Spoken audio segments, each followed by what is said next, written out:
Jose, may hapon. Oo, prewan may ngapon. May tolls ka na para jasang kadina?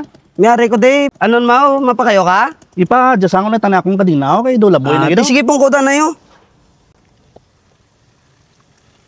Mustang tanan nyo ni Marisol, pre?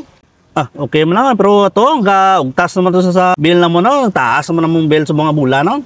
Amon gani, pre, taas man. Pero may namunot sa akon si Marites, pre. Ang Solana, Puryo.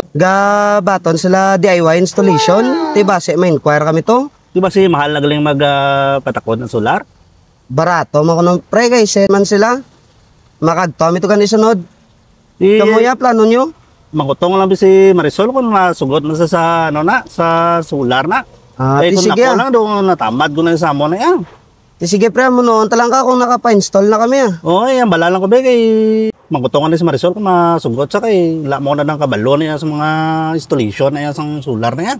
Kaya ano ni ko, baka motor mo? Hindi, natawa na ibiyo kung kayo pa na yun kay nagalog nga ka din na. What's up mga ka-solar? Gusto nyo ba sang DIY setup? Si Solana nag-offer sang promo package. 4 ka panel, 2 ka railings, free fittings for only 18,500. O, ano pang ginahulat ninyo? Kadto na sa Solana For You Building, Barangay San Isidro, La Paz, Iloilo City.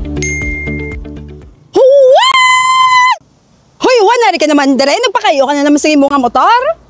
Wala ka balong ang niliko. Ato na sa balay, mautod na sa ato nga kurente. Manong tapos naman nga akon nga. Manong tapos. Dapat ginauna mo nga ato nga kurente. Ito ho, kay tamagid ka taas ang ato nga bill.